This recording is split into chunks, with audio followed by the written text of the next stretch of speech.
If you've been on this channel long enough, you know that this is my editing PC. This is the Mac Pro killer that we did like 2 years ago. I've added a few different upgrades along the way and added some fans, and it's pretty much like a mix and match of whatever's been available here. And then I've just been using this. There's a few different parts that I want to showcase as well as use. So let's open this guy up and see how dusty is it inside and give it a little bit of an upgrade. This video is sponsored by Artlist, which is also my go-to music and sound effects licensing site. Music license from Artlist is covered by a worldwide royalty-free license, which includes all projects from personal YouTube videos to high-end TV commercials. Once you've downloaded a song with active subscription, it's yours to keep forever. New music and sound effects are added to the site daily, so you'll never run out of choice. Now also featuring Artlist Personal Plan that covers all your social channels. Pay monthly or save even more when paid annually. Your license lasts forever for all published projects during the subscription period. And the best part is,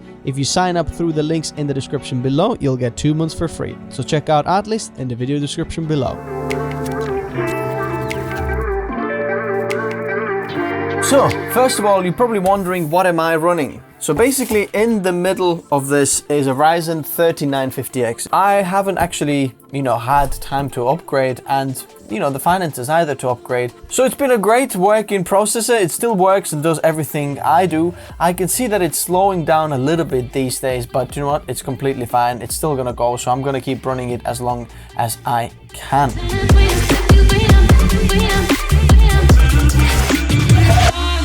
So for graphics, I've actually been using this RTX 3070 from Peter McKinnon build. I'm not sure if you remember that build, the AIO build that we did. So I've pulled this one out because that one is like my secondary PC, but I needed a bit more graphics, and that really comes helpful in Premiere Pro video editing. Previously I was running a 2060 Super, so I swapped those cards out.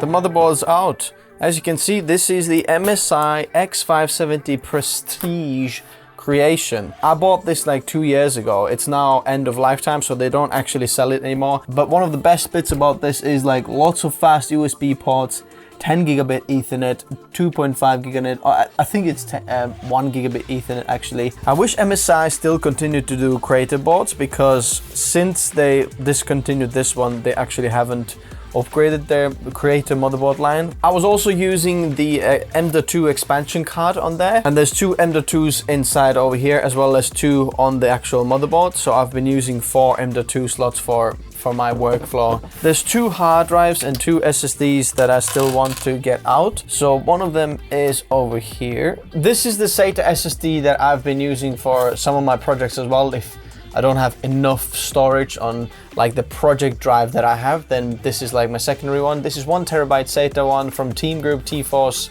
Vulkan, and I've done a review of this on my channel, but it's been fantastic, and I'm still gonna use it in the new one as well. The cool thing about this case was that you can add a lot of hard drives over here, like 1, 2, 3, 4, 5, 6, 7, 8 drives actually. I liked at first, but then a lot of my workflow actually moved on to a NAS. So like a lot of this is backed up on NAS, and I don't actually need that many hard drives over here. See, Toshiba NAS hard drive, can you see that? So I'm actually gonna take all of these hard drives out, and I might not even put them in, just because hard drives are the loudest things in your PC, and I'd like my PC to be extremely quiet, especially because often when my editor's editing over there, I am actually recording videos, so I want my PC to be super quiet. And I think that's about as much as we're gonna take out from this PC. So what are we going to upgrade then? First of all, I want to upgrade my cooling, and I'm a big fan of Noctua coolers, and I'm running like the best what Noctua can offer, the NHD15 Chromax Black. I've been super happy with it, really, generally very happy, but sometimes it can be a little bit loud. I have tuned it a little bit like lower speed, so it's not going to ramp up at that, but that causes just the CPU to run a little bit like higher temps. So what I want to try is a 420mm cooler from Arctic that I have over here. I'm going to be using a new case. This is a very unique case, especially for creators. I think it's also going to look very cool.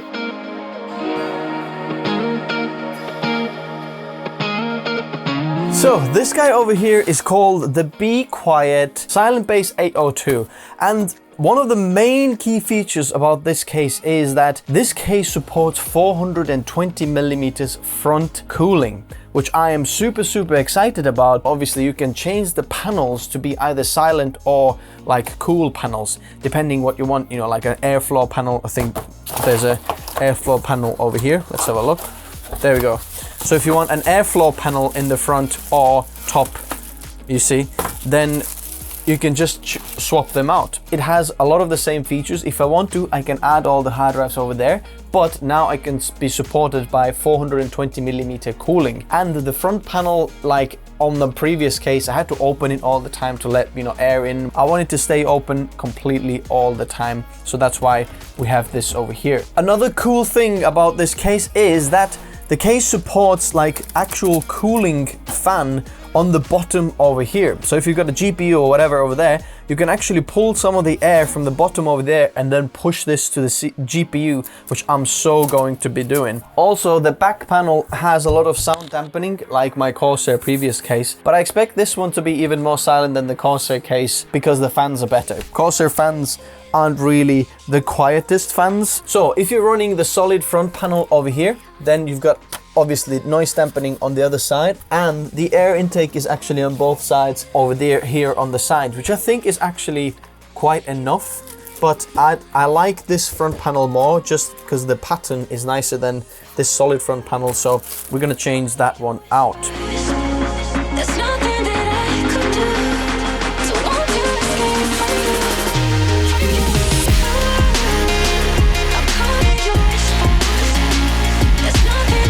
They look actually pretty cool. They look much nicer in person than on the pictures, and it looks kind of like a spaceship. You can actually build an inverted PC inside this case, which is pretty cool as well. So basically you can put the motherboard and things upside down if you wanted to.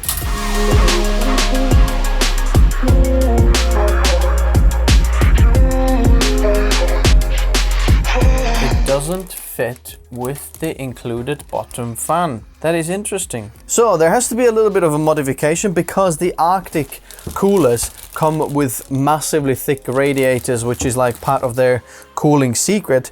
But we're gonna have to take the bottom fan off over there, but we're gonna put some fans on the other side because I have push and pull configuration. This front little tray needs to come out because it's so big, this radiator, that it can't fit in. Okay, look, this is cool. If you want to put a radiator on the top, you can just mount it on this and later slot it in, or even fans or anything. This radiator now is gonna go in just like that.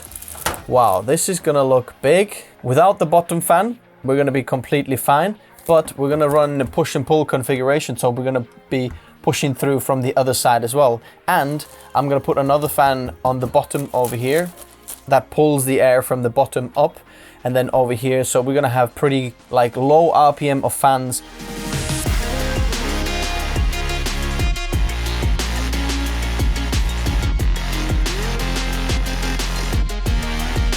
I've got another pack full of fans over here from Arctic that we're gonna load on the front over here as well. So there's gonna be 3 in the front over here, pushing it that way, and then 2 on the other side that I just flipped around are gonna push the other way. By the way, these Arctic fans are super budget. Like, I think they are the cheapest fans. So I would highly recommend using these fans if you want any case fans upgraded, just more airflow. These are like super cheap. I wanna put the radiator as high as possible. So let's see if we can make this happen. The only thing with these Arctic fans is though that you need to buy extra long screws because they don't come in the packet. They only come with those like small French screws for the case. So if you need to mount these to the radiator, you need to buy the long screws. Better listen up, we about to make it happen. So hot, we burn it up. We just can't get enough. Get down now, have some fun, 'cause we about to make it, we about to make it happen.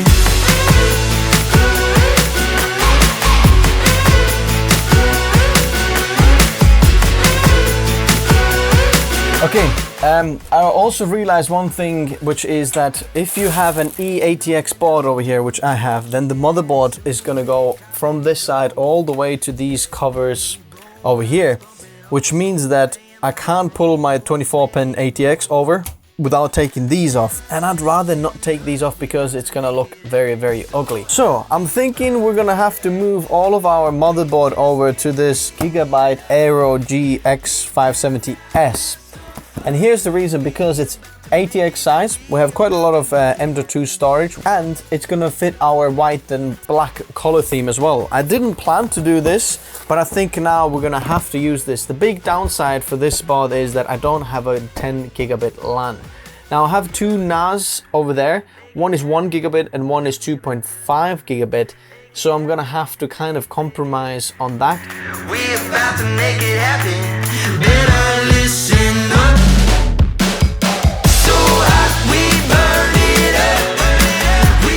I've been using this RAM for like, what, 3-4 years now? And I'm just peeling off this sticker from the RAM.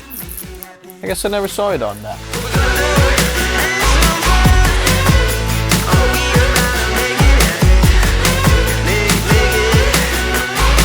For my operation drive, I'm still using the Sabrent Rocket 4.0 drive. It's been running great, and I think I'm gonna be running this for years still. Nothing wrong with that. That's where all my OS and programs are on. On the second slot over here, I am going to put my, where is this one over here? From this expansion card from MSI. There's 2 drives on this expansion cards.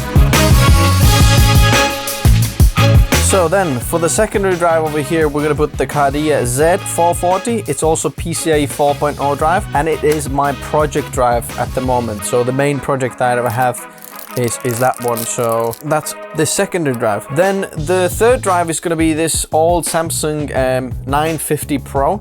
It's very old. I think it's 5-6 years old now. NVMe is not that fast. It's like 1,500 megabytes per second or something like that. But it's plenty of fast for my cache drive, because I don't want to just throw a drive away because it gets old or whatever. All the program's temporary files are gonna go on there.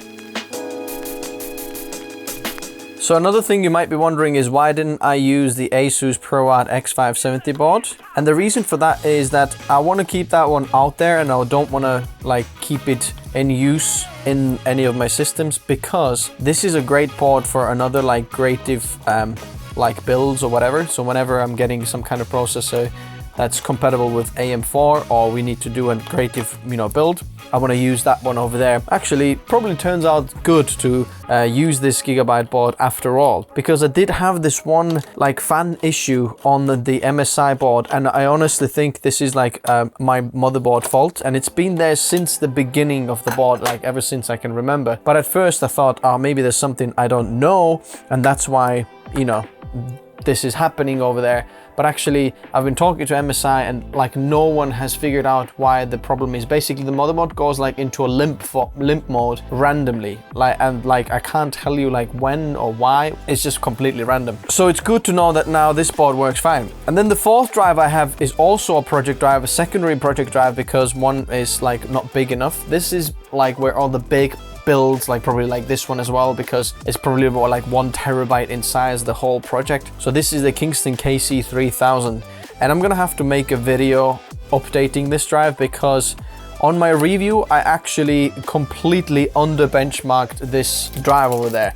This drive is actually like one of the best speeds and everything like in the world, but I'll put this on the very bottom one over there, because then I can easily remove it if I want to. The good thing about this motherboard is that I don't actually need to have expansion card, because all of the drives actually fit inside here, inside the motherboard.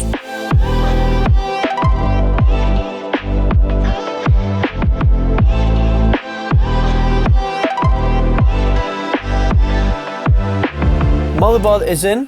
It's looking quite cool. So now I'm gonna figure out which mounting system exactly goes for this over here. And then we're going to be mounting our, AIO over there, just something like that.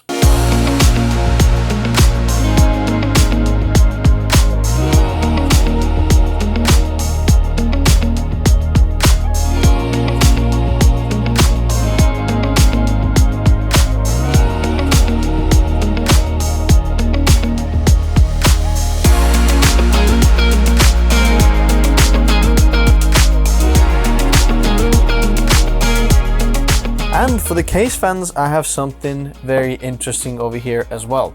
I've got these light wings, and it would have been awesome to get them like in the front over there as well, but do you know what? I wanted the Arctic fans to go with like what they've designed with that cooler.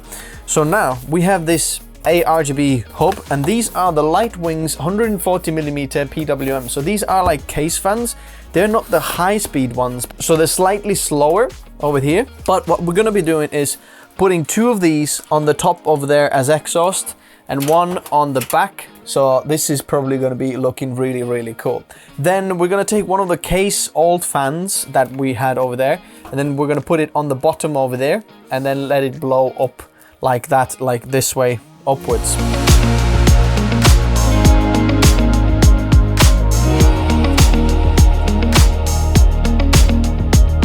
Now, because I am using this at least 8 hours a day, sometimes it's rendering overnight, the more efficient the power supply is, the more I'm gonna actually save on the electricity, and in the long run, it's gonna work out cheaper.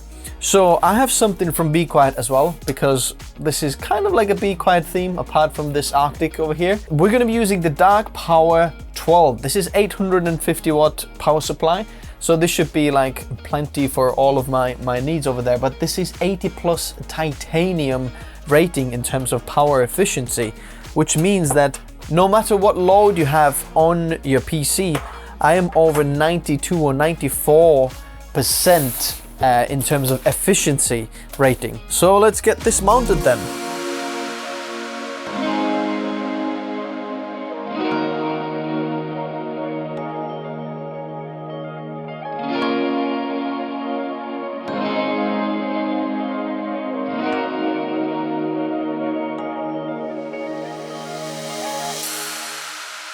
All of these fans are on, everything's on. So just like a few notes here while I've been building this. This tray on the top over here that comes out with whether you put a rad over there or fans over there, it's so good to use. Because then you've got lots of space here to put all the like motherboard power plugs in for the CPU, for example, or fan headers or whatever you're doing. Pull this out, there's tons of room in there. I'm super happy about that. So I'll put the like bottom panels on the side over here. So basically I'm not getting any like air pulled from the wrong places over there. So there's some air being pulled in from there, but then at the same time I've put a fan underneath over here as well. So that's pushing or pulling air into the system over there from underneath there, which is going to give us a little bit of a positive pressure inside the case, which should keep it a little bit cleaner and so on. I've got these as exhaust over here. So as you can see, the top panel over here is solid, but then on the back over there, there is a little bit of exhaust. And I think that is enough because those fans are going to push the air up, but there is a gap about like 30mm or so before the top panel so that all the air can actually go on the back and then go out. Sometimes the back is like literally across it and then there's no room for the air to move. But now I can just have these work like really quietly and then push the air just out from the top and then from the sides over there. Okay, and then for the front panel, I would like to have this panel rather than solid front panel. Okay, now I wish I had more of those BeQuiet fans because then I would have put them in the front on the radiator as well as out over here, but I think they look like pretty nice and solid. So I'm gonna do some configuration of fans on the BIOS and then updating BIOS, putting XMP on and so on. So we're gonna move this PC over there and then let's talk then. So I've been using this PC over there now that we've built for about 2 months, and to be honest, I am very happy. In fact, I'm more surprised than I thought, and it has achieved every single goal that I wanted to make with this PC. First of all, very quiet, and then very efficient cooling, and it does both of them. In terms of cooling, when we're talking about that 420mm Arctic cooler, it's just insane. Like all my 5-fan configuration, like push and pull basically, they work really quietly. Like the PC is super quiet. Like when I mean super quiet, it's the quietest PC I have ever built. Basically, you don't hear the PC until you go about few inches from the PC and you try to hear from the fans, then you hear a little type of fan going on over there. Other than that, it never makes a noise. I mean, I can put full load on it, it can render, it can be Cinebench R23 full on load, and it's hard to push 70C on the CPU. is absolutely insane when it comes to cooling. And those back fans over there, the BeQuiet light wings, to be honest, they're very quiet as well, and they are really nice looking fans. Honestly, I wish I had more of them to put in the front as well, so I could have like little circles, you know, they're like 3 circles in the front as well. That would make it look even more nicer, but just them in the back over there, they just make it look like a little bit more like, you know, the PC is live, not too much bling, not too much like full RGB. I just like the circles. They're very similar to the NZXT fans, but NZXT are a bit more like oval sometimes shape on this. This is like a perfect circle around. Looks very, very nice. When changing the motherboard, I realized that my old RAM is not compatible or not in the QVL list of the new motherboard, which meant that I had to change my RAM over because I was getting a lot of blue screens of death when the XMP was enabled. So unfortunately, the Gigabyte X570S Aero G hasn't like pulled some of the older RAM kind of models forwards, because this is quite an old you know, model of RAM, even though still like kind of okay spec, you know, 3200 MHz CL16 from Corsair Vengeance, that is, but it wasn't in there. So I had to change my RAM to Kingston Fury Renegade, 4 sticks of 16 gigabytes and 64 in total still. I wish it was 128 gigabytes because I could really, you know, make use of that. And then now there is CL16 3600 megahertz, so a little bit faster RAM. I'm not seeing a massive difference over there. In terms of how it looks very, very slick, as you can see. Just black, you know, nice Fury on the top over there. I very much enjoy this. And for a change, it's actually nice to see a little bit more of a motherboard rather than just a big massive air cooler on top of the, you know, PC, which you know, I've been seeing for the last few years. So I'm gonna leave all the links I mentioned in the description below if you want to pick that out. I think the case is a unique case. It's big tower, you know, whoever likes those peak towers. I know a lot of people go smaller as well. I'm still rocking the peak tower because I have the chance to put it on my desk and there's space for it, and I really like how it looks. And the big towers run a little bit cooler as well, which makes it more quieter and more efficient. So I really like about that. Anyway, let me know what you guys think. Let me know what parts you would have used, or what you're upgrading, or what you would have liked me to upgrade. Let me know in the comment section below. Thanks guys for watching. I'll see you soon. Bye bye.